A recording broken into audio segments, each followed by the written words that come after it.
या दोस्तों नमस्कार, आदाब, सत श्री अकाल। मैं दानिश महाजन प्रोग्राम बदलता दौर में आपका स्वागत करता हूं। प्रोग्राम बदलता दौर में हम डिसेबिलिटी से रिलेटेड टॉपिक्स पे बात करते हैं, अपने गेस्ट को इनवाइट करते हैं और आपके जो डाउट्स होते हैं, जो कम्युनिटी में चल रहा होता है, उसके ऊपर हम बात करते हैं।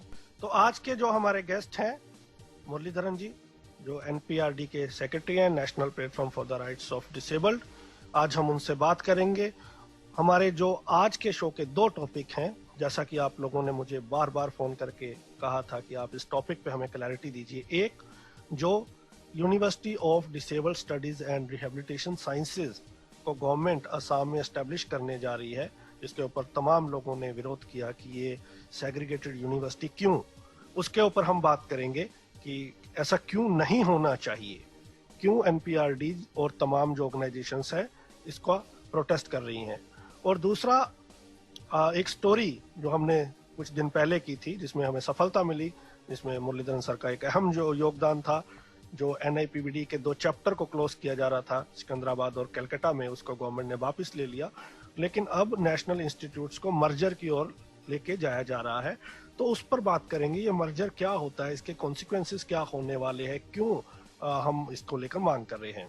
इसको लेके CPM के लीडर श्री विकास राजन जी ने भी पार्लियामेंट में, राज्यसभा में क्वेश्चन किया कि आप इसे क्यों कर रहे हैं और इसके रोकना चाहिए, तो उन्होंने भी इस मसले को उठाया।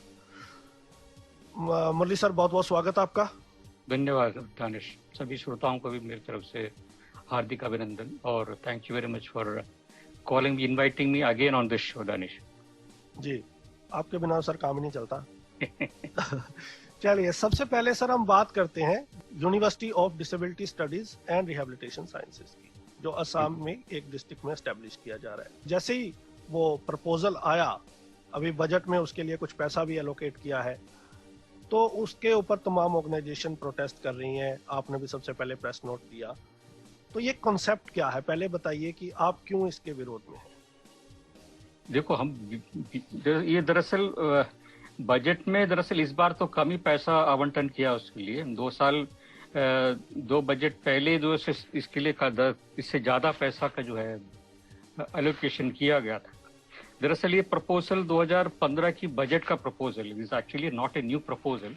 2015 की बजट में दरअसल पेश करते समय उस वक्त के वित्त मंत्री अरुण जेटली जी ने प्रपोज किया था कि भाई निश जो तिरुवनंतपुरम में है, national institute of speech and hearing का जो इंस्टीट्यूट है, बड़ा इंस्टीट्यूट है तिरुवनंतपुरम में, उसको अपग्रेड करने की बात की, उसको एक यूनिवर्सिटी के लेवल पे लाने की बात की। बट बेसिकली स्किल डेवलपमेंट, खास करके डेफ लोगों के लिए जो एक्चुअली उनकी एजुकेशन को लेकर जो चिंताएं थी, उनको स्किल डेवलपमेंट को लेकर चिंताएं जो थी, उसको डेवलप करने की दृष्टि में एक यूनिवर्सिटी, उसको एक अपग्रेड करके यूनिवर्सिटी करने की बात की थी। That was the original proposal, है ना।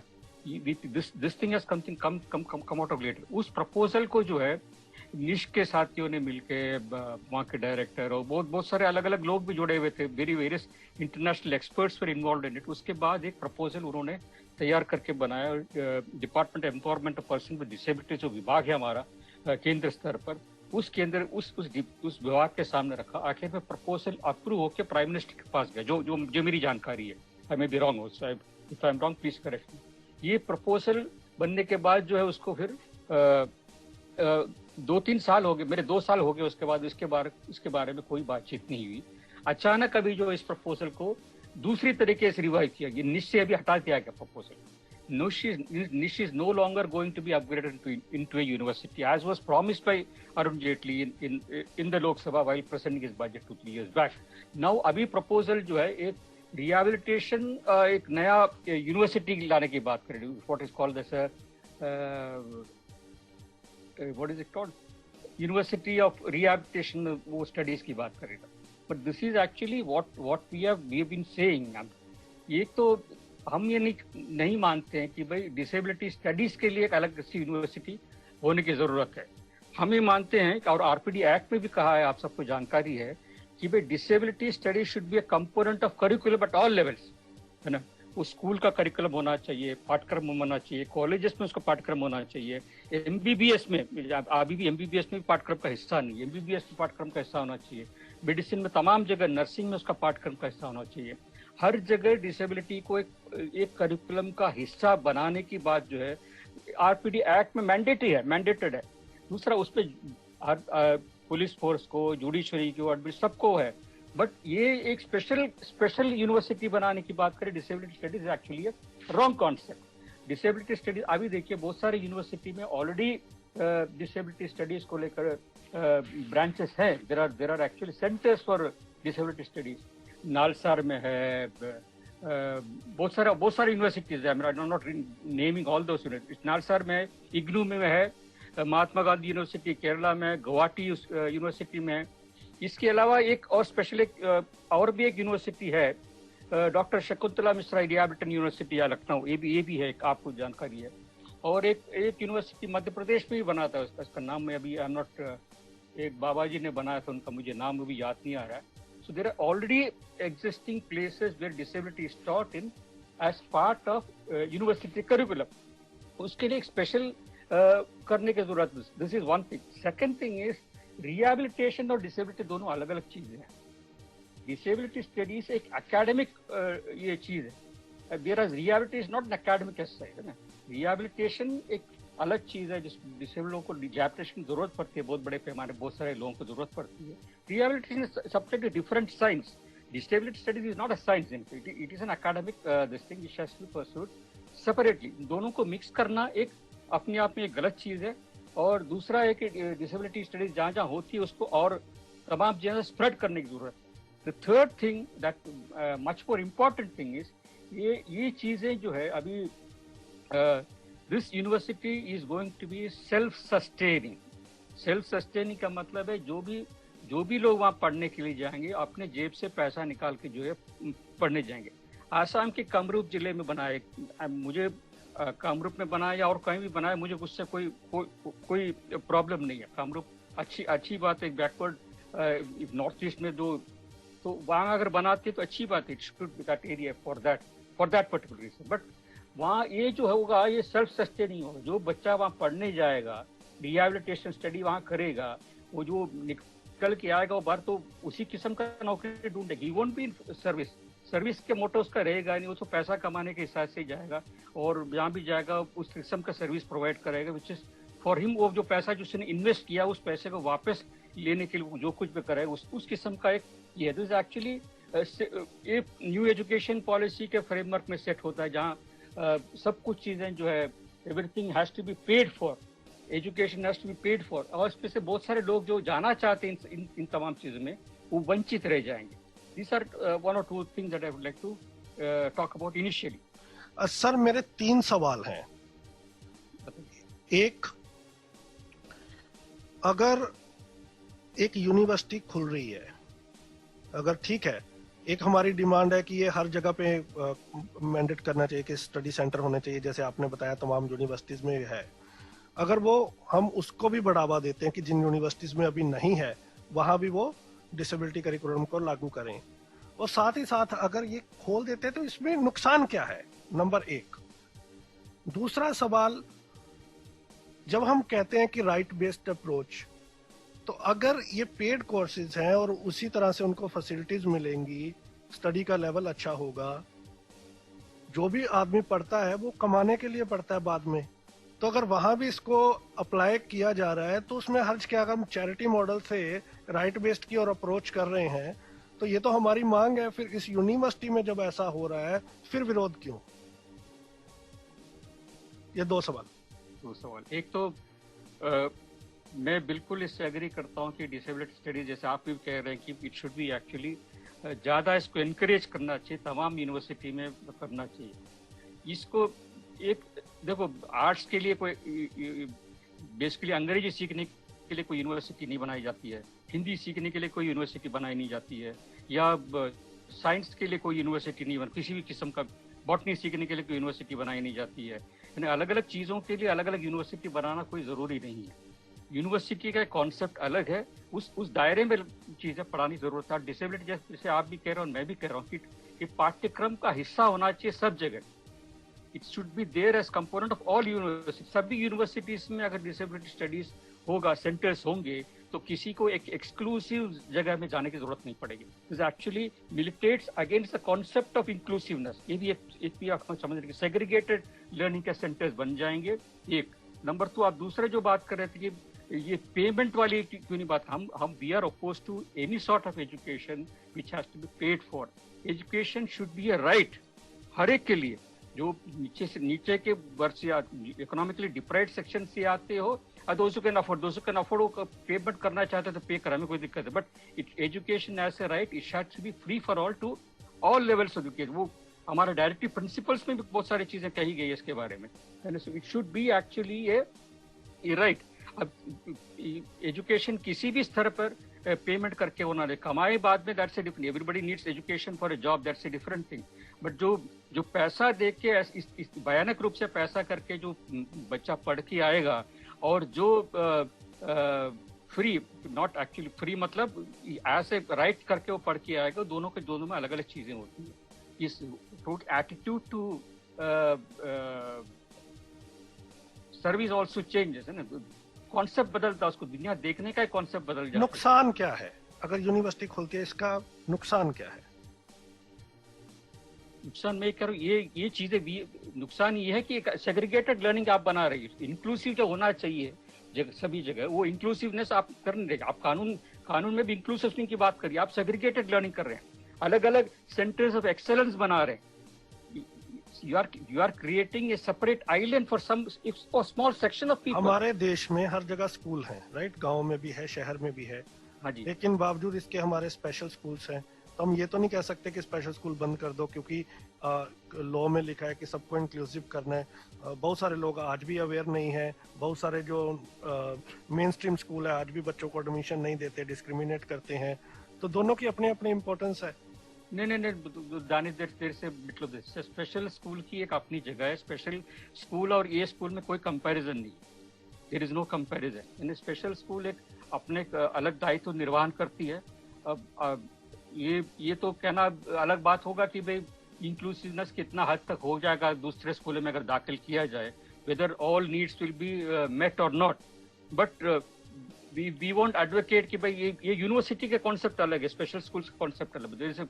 Let us not confuse between. मैं राइट ओके, क्योंकि मैं जो सवाल आपसे पूछ रहा हूँ, मेरे पास जो सवाल लोगों के हैं, मैं आपसे वो सवाल पूछ रहा हूँ ताकि लोगों को इसमें क्लैरिटी मिले. कि जो क्वेश्चंस आए. और मेरा सवाल ये है कि जैसे हम आपने खुद बात की, अब एक यूनिवर्सिटी एस्टेब्लिश हो जाती है. और जैसे मैंने पहले भी स्पेशल स्कूल और इंक्लूसिव स्कूल की ऑप्शन उदाहरण ली, एग्जाम्पल ली. अगर वो यूनिवर्सिटी बन जाती है, अगर जिसका दिल करता है कि भाई ये पेड कोर्स है, मेरे को पढ़ना है, तो अगर वो जाएगा. जिसका दिल करता है मेरे को नहीं पढ़ना, मेरे को दिल्ली यूनिवर्सिटी में ही डिसेबिलिटी स्टडीज करनी है, या शकुंतला मिश्रा यूनिवर्सिटी में ही करनी है, तो why we are stopping them from another option?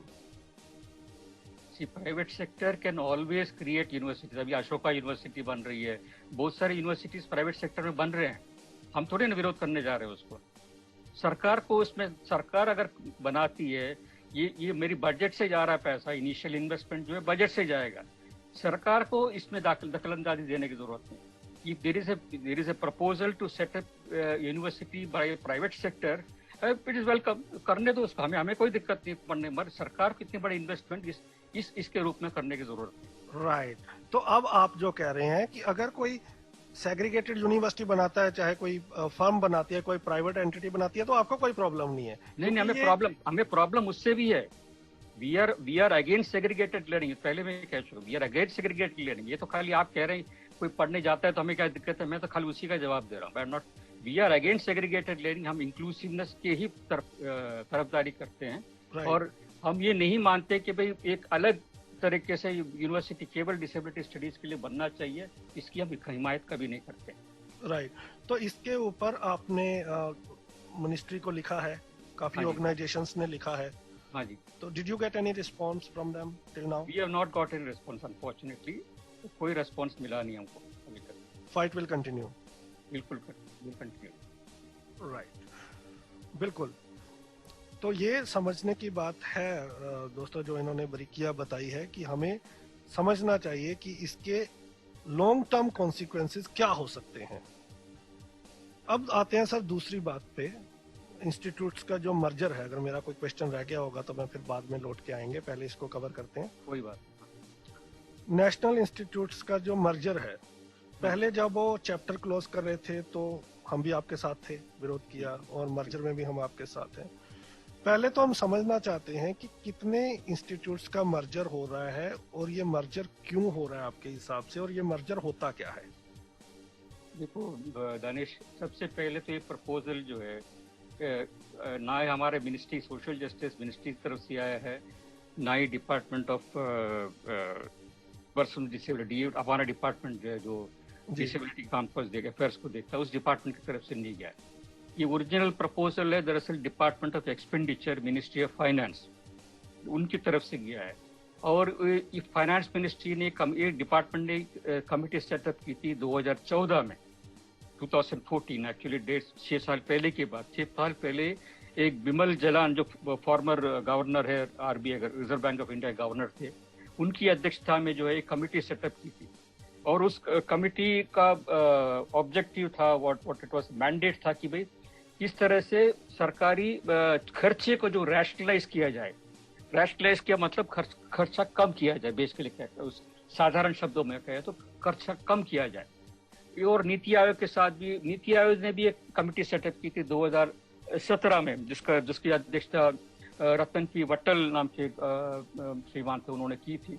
उन्होंने ऑटोनोमस बॉडीज को, जो भी ऑटोनोमस बॉडी, नेशनल इंस्टीट्यूट भी है, ऑटोनोमस बॉडीज है बहुत सारे, तो अंडर एक्ट ऑफ पार्लियामेंट भी, जैसे नेशनल ट्रस्ट है, is been established under an act of parliament, है ना। ऐसी ऑटोनोमस बॉडीज को भी रिव्यू करने की बात वो नीति आयोग ने की। इन दोनों को ये दोनों जो कमेटी के रिकमेंडेशंस के आधार पर जो है डिपार्टमेंट ऑफ एक्सपेंडिचर ने जो है एक सुझाव रखा सरकार के सामने। उस सुझाव में जो है it is not limited to, let us be very clear, that is not limited to disabled institute of disabled alone, बहुत सारे और भी ऑटोनोमस बॉडीज है, तकरीबन 98 इफ आई रिमेंबर करेक्टली, उन सबको जो रैशनलाइज करने की बात की। उसमें से कईयों को तो बंद करने की वकालत की उस कमेटी में, कईयों को जो मर्ज करने की बात की। So and the M they very specifically stated कि वो एम ये है कि भाई इसका 20% जो है स्टाफ को रिड्यूस करेंगे और 30% जो है एक्सपेंडिचर को रिड्यूस करेंगे। उनके डॉक्यूमेंट में लिखा है very very clearly, they have said about this reduction in staff and 20% in staff and 30% expenditure. This has been very clearly stated about that. अब वो अलग उसी में जो है 9 इंस्टीट्यूट ऐसे हैं जो डिसेबल को जो है कैटर करते हैं, उनके रिक्वायरमेंट्स को कैटर करते हैं। इनको चार हिस्सों में दरअसल मर्ज करने की बात की है। एक पहला क्लस्टर तो ये है जो Pandit Deendayal Upadhyaya national institute for person with physical disabilities जो दिल्ली में है। दूसरा national institute for locomotor disabilities जो कलकत्ता में है। और तीसरा Swami Vivekananda national institute of rehabilitation training and research Cuttack जो ओडिशा में। इन तीनों को मर्ज करके एक करने की बात की है। देखो डिसेबिलिटी वाइज क्लस्टर बनाने की बात की है। एक तीन को एक क्लस्टर। दूसरा क्लस्टर है अलीजवार Jung national institute of speech and hearing disabilities जो मुंबई में है। और Indian sign language research and training centre New Delhi में जो अभी थोड़े साल पहले ही बना था। इन दोनों को मिलाकर एक क्लस्टर, अब ये 2 क्लस्टर। अब तीसरा क्लस्टर क्या है, national institute for empowerment of person with multiple disabilities Chennai में जो है। Then national institute of empowerment of person with intellectual disability जो सिकंदराबाद में है। And national institute of mental health and rehabilitation Sehore Madhya Pradesh. ये इंस्टीट्यूट भी दरअसल जो है इस सरकार के काल में ही आया है। सीहोर वाला इंस्टीट्यूट नया इंस्टीट्यूट है। ये तीनों को मिलकर एक तीसरा क्लस्टर है। और चौथा क्लस्टर है national institute for empowerment of person with visual disability जो देहरादून वाला NIVS था पहले, जिसका नाम बदल के विजुअल डिसेबिलिटीज कर दिया था, ये देहरादून वाला इंस्टीट्यूट। और all India institute of speech and hearing. ये स्पीच एंड हियरिंग इंस्टीट्यूट जो है दरअसल अपने डिपार्टमेंट के अंदर नहीं आते, actually under the ministry of health and family welfare. ये है 4 दरअसल जो क्लस्टर्स उन्होंने बनकर मर्ज करने की बात की है। और जहां तक नेशनल ट्रस्ट का सवाल, नेशनल ट्रस्ट में इसमें प्रपोजल, नेशनल ट्रस्ट को उन्होंने जो है as an autonomous body autonomous status हटा के जो उसको डायरेक्टली डिपार्टमेंट के नीचे लेने की वकालत की है इस प्रपोजल में। जी, राइट सर, अब मैं ये समझना चाहता हूँ 1 मिनट के लिए। हाँ। ये बात मुझे आपकी समझ आ गई और मुझे लगता है आपने बहुत अच्छे से समझाया, तमाम लिसनर्स को समझ आ गई होगी। अब मैं ये समझना चाहता हूँ, क्या आप हमें इस पे भी क्लैरिटी दे सकते हैं कि हालांकि हम ये क्लियर कर दें कि इस पे हमारा स्टैंड भी बहुत क्लियर है, हम इसके अगेंस्ट हैं, रेडियोडॉन इस मर्जर के पूरी तरह से अगेंस्ट है, लेकिन आप लोगों की सुविधा के लिए मैं क्रॉस क्वेश्चनिंग कर रहा हूँ ताकि आप लोगों को अच्छे से चीजें समझ आ जाएं। सर मुझे एक बात की क्लैरिटी दे, क्या आप हमें ये बता सकते हैं कि सपोज इन केस अगर मर्जर हो जाता है, हाँ जी, तो क्या फिर जैसे एक चेन्नई में है, एक मध्य प्रदेश में, एक देहरादून में है, क्या इनके चैप्टर वहीं रहेंगे या सिर्फ ये एक इंस्टीट्यूट बन जाएगा और बाकी जगह खत्म ही हो जाएगा? इसके दानिश देखो, इसके बारे में कोई क्लैरिटी अभी है नहीं, है ना? इस प्रकार में कोई क्लैरिटी नहीं है। मैं वही पूछ रहा था कि इसकी क्या कोई क्लैरिटी दी है उन्होंने? ना कोई उस प्रपोजल में ऐसा कोई क्लैरिटी है नहीं। अब अभी एनआईवीएच की आप थोड़ी देर पहले बात कर रहे थे, अभी जो इसका नाम बदल कर, पुराने दिमाग में अभी भी एनआईवीएच ही आता है, एनआईपीवीडी जी। हाँ, that name has change, visual disabilities कर दिया है, बट अब उस पे जो एक चैप्टर जो है कलकत्ता वाला चैप्टर और चेन्नई वाला सिकंदराबाद वाला सेंटर जो बनाने की बात की, जो बंद कर रहे थे, उसका विरोध हमने किया था और आपने उसकी जिक्र की थी। This is actually part of that merger process, late us be very very clear about that. अगर बंद करना और मर्जर प्रोसेस बाद में पता चले, actually they were actually saying, officials, higher officials कह रहे हैं मर्जर के प्रोसेस में वो बंद कर रहे हैं। Let us be very clear about it. जी बिल्कुल। So this can happen with the others also. Merger कहेंगे तो एक चीज बंद भी कर सकते हैं, it can happen, but yes it will certainly it will. कुछ तो बंद करेंगे जब वो कह रहे हैं कि हमें, but since they have not said it, I am not saying it. Right but we can always question the intention जो हम फील कर रहे हैं। डेफिनेटली राइट सर, अब मुझे लिसनर्स को ये समझाएं कि आपके हिसाब से अगर ये होता है तो ये कितना बड़ा लॉस है और कैसे है? देखो, बेसिकली अब एनआईवीएच की जो बात कर रहे, तब भी हमने कहा था they are catering to a wide section of गरीब बच्चे जो जाते हैं वहाँ पे पढ़ने के लिए, जो कहीं भी उसका कोई ये नहीं मिलता है, वहाँ जाता है, उपचार के लिए भी जाता है, उसको रिहैबिलिटेशन, बहुत सारी चीजें जो जैसे स्लेट्स है, बहुत सारे चीज, इवन केन्स है, वो उस डिस्ट्रीब्यूशन का काम भी जो है, बहुत सारे स्कीम्स, एडिप स्कीम में भी डिस्ट्रीब्यूशन का काम जो ये सेंटर्स करते हैं। अब ये सेंटर्स बंद हो जाएंगे, basically I am not going to, where skill training करती है, बहुत सारी चीजों में वो सेंटर्स काम करती है, और रिहैबिलिटेशन सर्विसेज प्रोवाइड करती है। वो तमाम चीजें जो है, यानी कि जो इकोनॉमिकली वीकर सेक्शंस को जो सर्विसेज प्रोवाइड करते थे, वो सर्विसेज सारे बंद हो जाएंगे।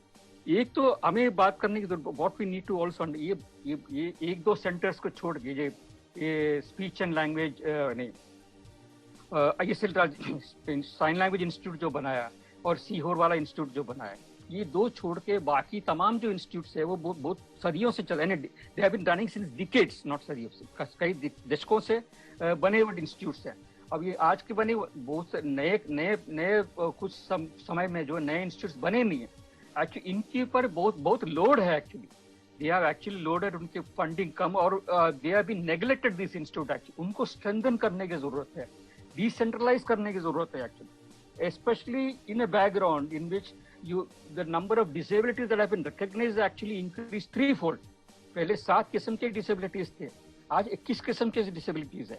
ये इन नए डिसेबिलिटीज को रिकॉग्नाइज करते हुए, उनके रिहैबिलिटी नीड्स को रिकॉग्नाइज करते हुए इन इंस्टीट्यूशंस को स्ट्रेंथन करने की जरूरत है और नए इंस्टीट्यूशंस बनाने की जरूरत है। मर्जर से जैसे इसमें भी there are various flaws also in this proposal also। अगर इनकी प्रपोजल में देखिए, एक तो ये है कि भाई national institute of empowerment of person with visual disabilities को किसके साथ मर्ज करना चाहते हैं? All India institute of speech and hearing. इन दोनों का क्या ताल्लुकात है, आप बेहतर जानते हैं इसमें। I was about to ask this question. What is the this thing between?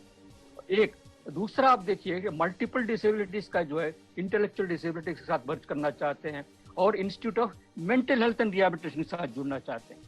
There is no connection between the two. We are at loss to understand. एक किस तरह सा है, एक तो intellectual disabilities और mental health, two are two different things. Let us very clear about that. This is you are actually thinking in terms of पुराने ख्यालात कुछ लोग समझते थे इन चीजों को, उस चीज को तो आप रीइंफोर्स करें उस किस्म का अंडरस्टैंडिंग, इस किस्म के मर्जर से, है ना। So this is actually going to impact very badly. Services जो प्रोवाइड करते थे वो सर्विसेज बंद होने वाले हैं बहुत सारे जगहों में, और ये and virtually again I am saying this again, ये it is going to be towards a private model, यानी जो पैसा पे करेगा उसको सर्विसेज मिलेंगे, इस किस्म की एक मॉडल में जो है ओवरऑल थ्रस्ट जो इकोनॉमिक पॉलिसी की है उसको एक रीइंफोर्स करती है ये पॉलिसी, ये तो एक बात है, लेकिन जो मैं समझ पा रहा हूँ ऑलरेडी इन ऑर्गेनाइजेशंस पे बहुत बर्डन है, फंडिंग नहीं है। उसके बाद जैसा हम बार बार मांग कर रहे हैं कि आपने डिसेबिलिटीज को 7 से 21 कर दिया और इंस्टीट्यूट आप कम कर रहे हो, आपने 3 गुना डिसेबिलिटीज बढ़ा दी, आप मर्जर कर रहे हैं 9 को 3 इंस्टीट्यूट में, फिर आप चैप्टर भी क्लोज कर रहे हैं, जबकि आपको चाहिए और ज्यादा बनाना। तो ये तो, और फिर आप जैसे रिलेशन भी ऐसे कर रहे हो स्पीच एंड हियरिंग इम्पेयर्ड और विजुअल डिसेबिलिटीज, तो आप कंफ्यूज कर रहे हो स्टाफ को भी, स्टडीज को भी, रिसोर्सेज को भी, और आप हर जगह एक प्रॉब्लम क्रिएट कर रहे हो। बिल्कुल। लेकिन मुरली सर, अब 2-3 चीजें हैं। एक सवाल जो लोगों का आएगा कि आपने, हालांकि मैंने अपनी बात में उसका जवाब दे दिया है, कि लोग कहेंगे कि आपने खुद कहा 98 इंस्टीट्यूट को मर्जर कर रहे हैं, तो जब बाकियों का भी हो रहा है फिर आपका क्यों ना हो? भाई हम तो हमारी बात करेंगे ना भाई, we will take up our issues, why should we not take up our issues? हम तो बाकी भी नहीं है, बाकी we have already limited resources, right? yes, हमारे पास ऑलरेडी बहुत लिमिटेड रिसोर्सेज है और उसको भी कर्ब किया जा रहा है, तो it's always a problematic. Definitely हमें ऐसे भी बजट पोर्शन 1% नहीं दिया जा रहा है ना। हाँ बिल्कुल, बजट भी नहीं दिया जा रहा। अब आपसे ये समझना चाह रहा हूँ कि ये एक बहुत बड़ा इशू है, अगर जैसे मैं आपसे बात कर रहा हूँ, अगर हम इसकी डेप्थ में जाए और जो लिसनर्स को भी समझ आ रहा होगा, it is a grave issue, but उस तरह से आवाज अभी उठाई नहीं जा रही है बाकी ऑर्गेनाइजेशंस की ओर से, जिस तरह से कम्युनिटी को यूनाइटेड होना चाहिए। It is going to impact millions of people. तो आपका क्या टेक है? Unfortunate actually that most people are actually not reacting to this. हम करते हैं इन तमाम इश्यूज पे जो है हमने पहलकदमी दी है, तो कोशिश की है कि बाकी लोगों को भी इसमें एकत्रित करें, एक आवाज, एक बुलंद आवाज, एक एकत्रित आवाज, एक यूनाइटेड आवाज जाए, ये कोशिश हमारी रही है। हमने कभी ऐसा नहीं किया कि पिटीशन जो हम ड्राफ्ट कर रहे हैं हमारे एक दो वी हैव बीन टेकन हमारी तरफ से गया, ऐसा नहीं। हमने पिटीशन में ओपन रखा है सिग्नेटरीज के लिए, सभी लोगों को भेजा कि आप भी साइन कीजिए। बहुत सारे जगह हमने इंडिविजुअल लेटर्स भी लिखे हैं कुछ साथियों को जो नॉर्मली हमारे साथ आते हैं। मगर ये दुखद बात है कि people are not, there may be difference, I am not saying everybody should be united on everything, ऐसा कोई जरूरी नहीं है। खास करके पॉलिसीज को लेकर डिफरेंसेस हो सकते हैं, but at least to save this institutes and things like that, इसमें तो कम से कम आ सकते हैं। But unfortunately people are not coming. बहुत सारे लोगों की आवाजें दब गई है, बहुत कारणों से दब गई है। मैं दो तीन कारण रखना चाहता हूँ। क्या आपको ये लगता है कि बहुत सारे जो हमारे एक्टिविस्ट हैं उनकी खुद की ऑर्गेनाइजेशंस हैं और गवर्नमेंट फंडिंग भी लेते हैं, क्योंकि ये गवर्नमेंट इंस्टीट्यूट्स है और कोई इसके ऊपर आवाज नहीं उठाना चाहता, क्योंकि ये पर्सनली उनको अफेक्ट नहीं कर पा रहा, उनको कोई इम्पैक्ट नहीं कर रहा, इफेक्ट नहीं कर पा रहा? Do you think it may be the reason? It is one of the reason, but it is one of the reason. लेकिन इनकी फंडिंग जो है, बहुत सारे हालत ऐसा है कि बहुत सारे एनजीओज जो है या इसमें काम करने वाले संगठन जो है किसी न किसी तरह से जो है सरकारी फंडिंग पर निर्भर है, और जो फॉरेन डोनेशंस पर निर्भर थे बहुत सारे, उनको एफसीआरए ने जो है उनकी वो फंडिंग भी खत्म कर दी है। So there are various issues ऐसे जो निर्भर है, जो इस किस्म के फंडिंग के ऊपर जो है वो आवाज उठाने में, जो उनकी जो आवाज उनकी बंद हो गई है। This is one of the things. आपके पास क्या रोड मैप है? How we can put pressure on government unitedly?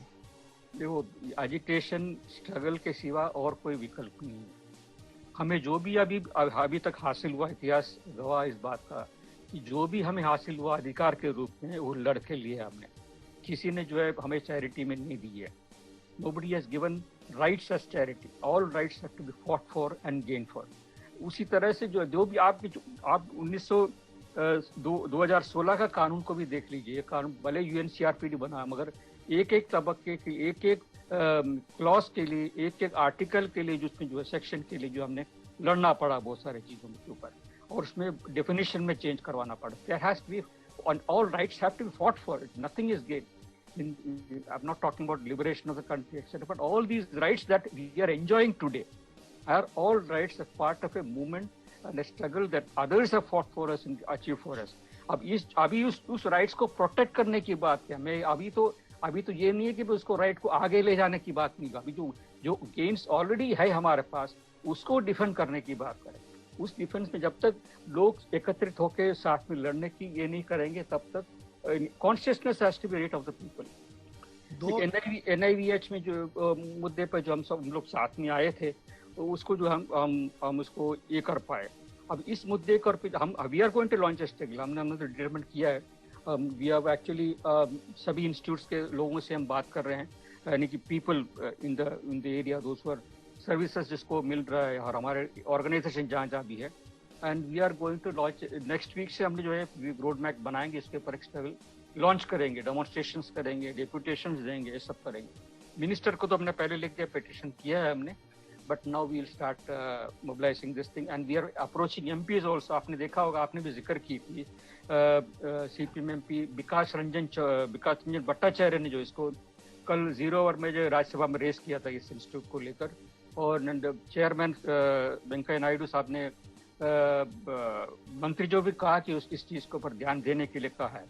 I hope the मंत्री minister heeds to what the chair has directed him, and it would be beneficial for all of us. हमें आज तक जो मिला है वो दो तरह से मिला है, एक स्ट्रगल जिसका आपने जिक्र किया, दूसरा judiciary. Can judiciary also play a role in this? Judiciary, देखो एक चीज आप समझ, आज का जुडिशरी मुझे पता नहीं वो कंटेम्प्ट करेंगे कि नहीं करेंगे, but to I don't have policy के मैटर में जहां तक है, अभी judiciary is very very very clear about it. On policy matters they are not intervening. अब इसको कह सकते हैं कि if this policy matter government का पॉलिसी है, हम उसमें इंटरवीन नहीं करेंगे। एक जमाना था जब पॉलिसी में भी जो है सरकार intervene, judiciary used to intervene and से की हुई है।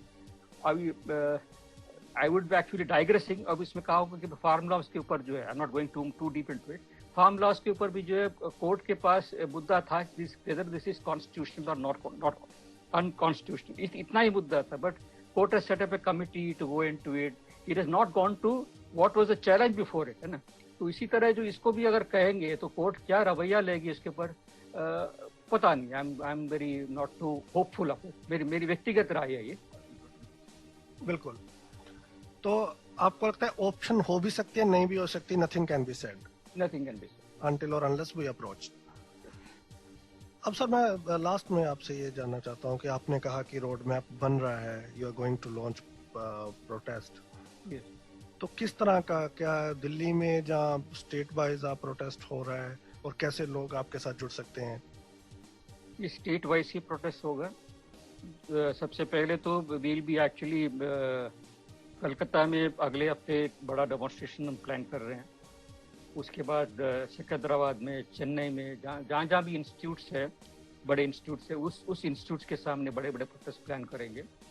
उसके बाद सेंट्रली प्लान है, अभी तो दरअसल हमने डिस्कस की नहीं इस बात को, दूसरे संगठनों को भी साथ में लाके, क्योंकि अकेले हमसे लड़के ये हासिल होगा ऐसा हम मानते नहीं। हम चाहते हैं कि सभी लोग साथ में इसके लिए लड़े, और बाकी संगठनों को भी लाने की हम कोशिश करेंगे, लामबंद करने की कोशिश करेंगे, और एक साथ इसको लोग जो है इसको आंदोलन को आगे बढ़ाने की कोशिश करेंगे।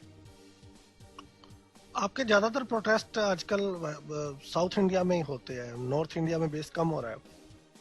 नहीं, दिल्ली में दरअसल जो केंद्रीय प्रोटेस्ट होता है उसी को हम दिल्ली में करते हैं, जंतर मंतर में। आपने कवर किया हमारे प्रोटेस्ट को, 2015 के प्रोटेस्ट को आपने कवर किया, 2016 के प्रोटेस्ट को कवर किया, RPD एक्ट जो बड़े बड़े हमने प्रदर्शन किए थे, उसको सब आपने रेडियो की तरह से लाइव कवरेज भी किया, मुझे मालूम है। तो शैलेंद्र को आपने भेजा था, मुझे वो भी याद है, आपका रिपोर्टर के रूप में। तो ये नहीं, अभी फिलहाल जो है दिल्ली में करवाना ठीक नहीं होगा। एक तो लोगों को जो है इस महामारी, इस पैंडेमिक पीरियड में लोगों को हम चाहते नहीं कि लोग दिल्ली में आए और इस बीमारी का शिकार बने और कुछ ये हो. So we will taking all precautions and this things into mind हम प्रोटेस्ट करने की कोशिश. इसलिए डिसेंट्रलाइज्ड हम पहले, ऐसा भी नहीं है कि केवल दिल्ली में करते थे, ऐसा नहीं. बहुत सारे हम पहले भी आंदोलन करते थे तो राज्य में करते थे, नीचे पंचायत लेवल पे करते थे, ब्लॉक में करते थे, जिला में करते थे, फिर राज्य में करते थे. नीचे से लेकर ऊपर तक आता था आंदोलन. कभी हमने आरपीडी एक्ट में भी देखी आप, पहले हमारा कैंपेन सबसे पहले जिला नीचे के लेवल से शुरू किया था हमने जो आंदोलन. इसमें भी ऐसा जरूरी नहीं है कि बहुत नीचे तक जाएं, but we will our campaign will be there in the states and central. आपको नहीं लगता कि ऐसा कुछ है कि बेस कम है, हर जगह आपकी प्रेजेंस है? ये कहना गलत होगा कि हमारा प्रेजेंस सब जगह है. It would be a very wrong statement to make that we are omni सब जगह हम लोग. ऐसा कुछ नहीं है. We know our limitations. हाँ, आप कह रहे हैं कि तमिलनाडु में अब संगठन अच्छा है, बहुत ज्यादा हमारा संगठन है और हर रोज कुछ न कुछ मुद्दे पर हमारे साथी सड़कों पे रहते हैं. That's different, but it's not like that everywhere. वो तो बात सही है. Okay, last question. Vikas Rajan ji ने पार्लियामेंट में ये पूछा. हाँ जी. आपके काफी अच्छा रिलेशन है उनसे, तो कोई बात हुई कि उनको कोई एश्योरेंस मिला और आपका मैसेज लास्ट में? देखिए, विकास रंजन जी ने रेस किया इशू NIVH वाला मुद्दे पर भी. उन्होंने जो मिनिस्ट्री को लिखा था उस टाइम पे. This is actually second time he has intervene on our request. इसमें भी उन्होंने इंटरवीन किया. अब चेयर ने उसी टाइम पे 0 आवर में इशू रेस किया था उन्होंने, और चेयर ने इंटरवीन करके मंत्री को बोला कि भी आप इसमें जो है इसको देखिए इस मुद्दे को. एट दैट टाइम तो चेयर का इतना ही डायरेक्शन होता है नॉर्मली उसी तरह होता है. नहीं, मैं बाद में पूछ रहा हूँ उनकी किसी से बात हुई जो आपको कुछ नहीं इन्फॉर्मेशन मिली? नहीं, ऐसा कुछ इन्फॉर्मेशन मिला नहीं है. और आमतौर पर पार्लियामेंट में इस किस्म का होता नहीं है generally. Let us see what happens. I will follow it up with him, and actually we are grateful to him for raising this issue. And बिल्कुल, दोबारा भी जरूरत पड़े तो विकास जी जरूर उन्होंने अश्योर किया है कि आपको जब भी जरूरत पड़े हमें बता दीजिए, हम रेस करेंगे इश्यूज और मिनिस्टर और जो भी लेवल पे ले जाना चाहते हैं हम ले जाएंगे. This year is going to be very challenging. मतलब दिस ईयर जब मैं कहता हूँ पिछले 8-9 महीनों से, हाँ जी, कुछ ना कुछ चल ही रहा है. वो पिछला साल खत्म नहीं हुआ. पिछला साल खत्म नहीं हुआ. तो sir, your message to the community, what do you expect from the community? देखिए अब साथियों, ये चैलेंज बहुत बड़ा है हमारे लिए. हमारे जितने भी हम जो गेन्स किए थे बहुत सारे सालों में, उस गेन्स के ऊपर बड़ा एक प्रहार हो रहा है. उस प्रहार को हम तभी रोक पाएंगे जब हम सब एकत्रित होके इसके खिलाफ नहीं लड़ेंगे. मेरी विनती ये रहेगी, प्रार्थना रहेगी आपसे कि जो भी हमारे बीच के मतभेद हो बहुत सारे अलग अलग मुद्दों को लेकर, उनको छोड़िए. Let us talk about our rights, in defence of our rights, and for that let us all fight and struggle together. Thank you. बिल्कुल, मैं भी यही अपील करना चाहता हूँ. हर ऑर्गेनाइजेशन की अपनी आइडियोलॉजी होती है, तो जरूरी नहीं है कि हम सब एक दूसरे से एग्री करें. लेकिन जब हमारे राइट्स की बात आती है, जब डिसेबिलिटी की बात आ रही है, जब डिसेबिलिटी राइट्स को छीना जा रहा है, जहाँ कुछ प्रॉब्लम्स आ रही हैं, तो उस पर हम सबको यूनाइट होना पड़ेगा. तभी हम अपना ही नहीं बल्कि आने वाली जनरेशन्स के लिए कुछ कर सकते हैं. Forget about our self. अब हम जी रहे हैं, हम सेटल्ड हो रहे हैं, लेकिन आगे जो हमारी जनरेशन्स है उनके लिए बहुत भयावह स्थिति हो जाएगी. तो I think he is very right when he says कि forget about the difference we have, let's come together for in the defence of our right. तो हम सबको इकट्ठे आना चाहिए. वी मस्ट सपोर्ट जो भी कोज ले रहा है. Thank you so much Murali sir for this clarity. Thank you so much. Thank you. या दोस्तों, तो अगले सप्ताह फिर आपसे मुलाकात होगी किसी और पर्सनैलिटी के साथ. अब मुझे फिलहाल दीजिए इजाजत. सुनते रहिए रेडियो उड़ान फ्लाई टू फ्लाई.